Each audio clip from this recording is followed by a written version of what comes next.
Hello everyone, since you asked a lot, I would like to deliver you a tutorial about what we learned so far and try to give you a wrap up all the tools we go through during the 2 courses about Adobe Illustrator. As you might remember, I start with a new file while an additional screen pops up. There are several options going on when it comes to Illustrator. Remember, we talked about the previously saved ones, or go with some different dimensions which belongs to mobile phones.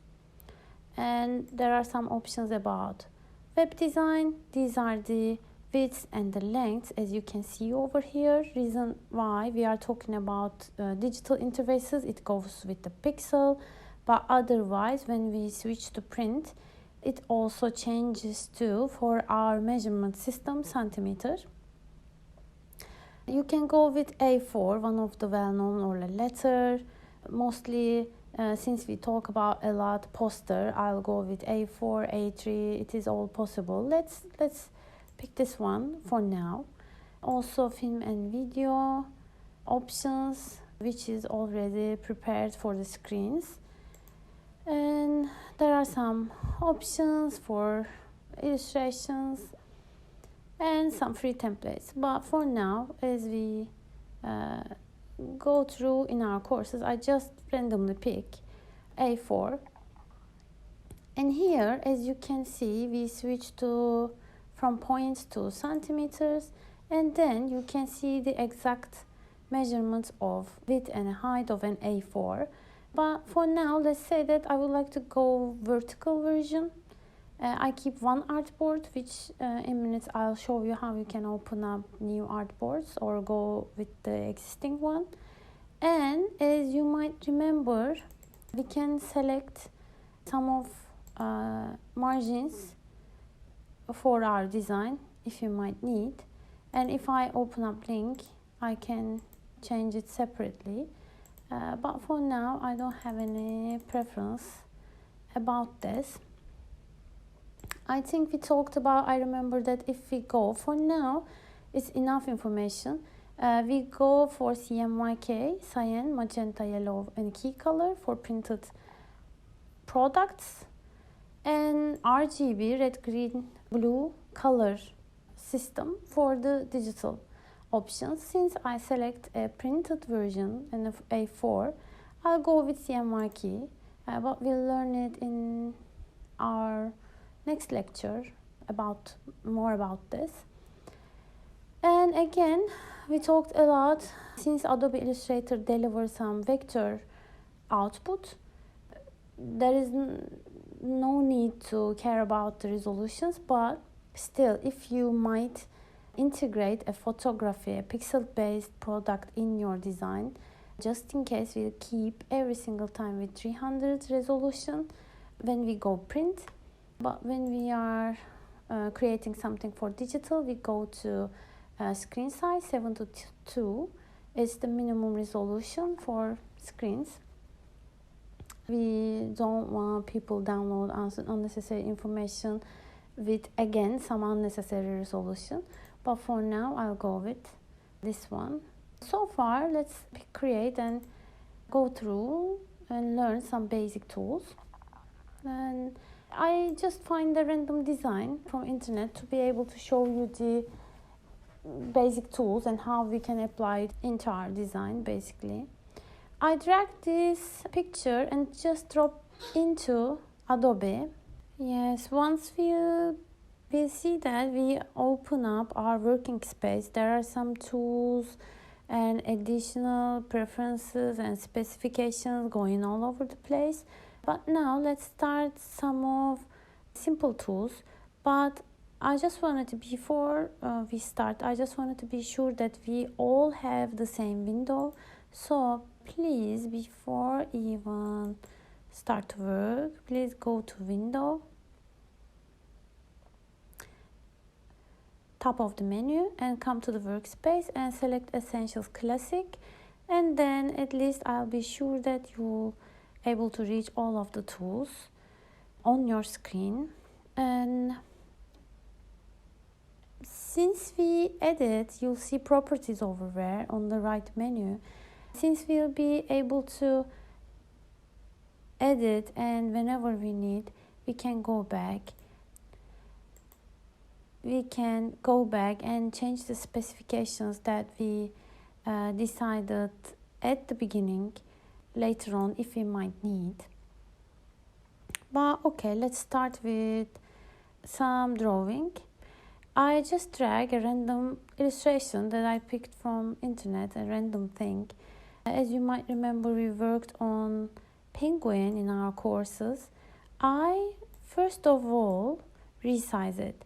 Remember, when you select on an image and go to the corner of that image with your cursor, this image right over here, please follow my cursor, these arrows going on both sides represents resizing, which allows me to change the size of the image or a shape. And if you see this one, it's for rotating, right? But I don't want to rotate my image for now. I press Command C for Mac, Control Z for Windows, and go back to starting point. But yet again, if I wanted to resize any image or object while I see this icon, if you press Shift, you can resize your shape by keeping its proportions without having any distortions like this. By pressing Shift, you can prevent this situation happening. Okay, I can now start to work on some of the shapes you can see over here. But before that, I would like to again stable my image to prevent to go this image to right to left and distract me or block me while I'm working. So I go to, there are some different options to do that, to lock this image down. I can go to Object, Lock Selection. Basically, I am saying that lock my selection. This is one of the way. Up until this point, I can't be able to move it anywhere. But the other option is again, you might remember we talked about almost all Adobe programs work with the layer logic. Every single thing that I put through on Adobe represented by a line over here. This is the first rectangle that I open up, this one, and the second and the third one. If I wanted to change the place of it, I can send it back to the picture. I can drag it, hold it and drag it up until the bottom of the all layers. Now you can't be able to see this rectangle, right? Because I put it behind the image. By clicking over here, you can select different shapes, and if you basically press delete, you can get rid of it. Okay, we were talking about, I can select this one, press delete to get rid of it, and also this rectangle is useless for me. Yeah, so you see how layers adding up over and over again while you keep adding something in here. It is possible to see every single thing on your layer menu. Okay, one other tool that which is a very handy one, allows us to get closer, zoom in tool. If you press Alt, an option for Mac, Alt for Windows, an option for Mac, it turns into minus icon. Can you see? If I don't press, it goes with plus. So you can zoom in or zoom out with the help of this magnifier tool. Yeah, its name is zoom tool, as you can see, represented by a magnifier icon. It looks nice for me. Now let's start by getting closer, rectangle tool. Okay, here are some different shapes takes place in this menu. If I right click, I can see the whole package. If I just click on it, it means that I selected the rectangle tool. I can come over here, draw a rectangle, but to be able to see what's going on behind the shape, I want to change the colors of it. As you can see, it's filled with white color and framed or stroked with black color. Let's change the black and pick something. Okay, I can go with that. This is the color for selecting the frame and the stroke color. This one, when I click twice on it, it allows me to pick one color for the frame, as you can see. And when I say OK, I can be able to select it. And this box is reserved for the filling color. When you change it, the color which fills the shape can change. But in this case, I don't want the filling color to be able to see what's going on behind the shape. Reason why I select this box, not this one should be on top. I select this one.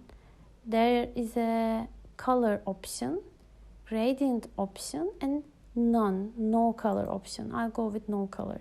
Then now I can be able to see and resize and try to imitate the original shape as closest as possible. But the thing is, as you can see, some of the corners of the shape is curved, different than mine. In this kind of cases, I can go to this, let me get a little bit closer. By pressing H or selecting hand tool, I can be able to adjust my screen to be able to work much more easier.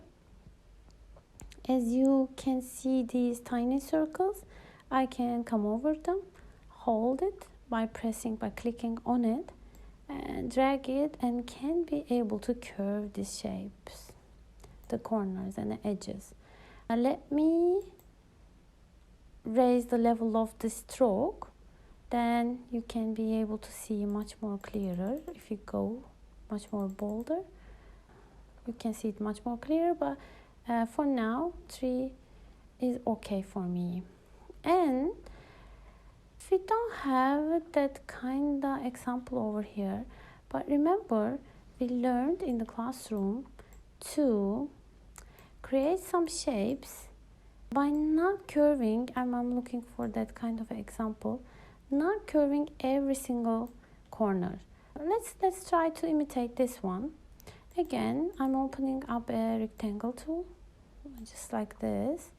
Go to selection tool.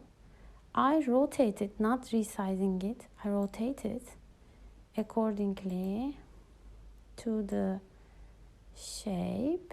As you can see, I try to catch up a parallel line with the shape that I would like to imitate. Inside of the shape is not full. Remember, we selected as specified it, define it as none. It cannot be possible to click over here, drag the shape, and put it anywhere you want. You have to go to edges, somewhere that you can hold it. Having said that, as you might remember, I can go to selection tool, come over here, change the shape of it, but also there is other option with direct or selection tool. With selection tool, you can select your object, and when you come over this tiny little circle, select on it and press shift and come on to this one and select it too. As you can see, this tiny circle shape has changed. I'm just clicking on it, coming over on it. By pressing shift, I'm basically clicking it. It allows me to select these 3 ones and exclude the 4th ones. Let me show you. It only changes the shape of these 3 edges, 3 corners, because I just selected them. Okay, I wanted to do it one more time. I select my shape, come to the corner that I would like to change the curve of the shape. Come over the next one, press shift and click on this one. Okay, that's all. Now it can both change and these are staying stable. Let's keep it like that for a while. And I would like to imitate this line for sure. I'll go to line segment tool, click here, and drag it up until I reach across the rectangle. And one more other thing, you can go over here. Remember, I can right click on this one and go to ellipse and polygon tool. And to make triangle, we use polygon tool. Create your shape and click once at the edges of it. It asks you how many sides would you like to get. Since we need a triangle, I wrote we need 3 sides. Press OK, and now it delivers me triangle. I can select this by simply pressing on delete. I can get rid of that shape and go with the rectangle. I put at least a side onto my shape that I would like to imitate and rotate it a little bit and be sure that at least it fits on one side. And then now it's kind of an important point coming over. Now we can jump onto the direct selection tool. I click on it, come onto my shape. This time I'm not looking for circles because I'm not interested with curving the edges. Now I'm getting interested with these now white but originally blue tiny squares. I click on that once, and now I can be able to hold and drag this one to change its place. And now after then I can play with this curve just with these tiny corners. But if I may want to change the whole corners, change the all curves and make it smoother, I can go to selection tool and be able to do that.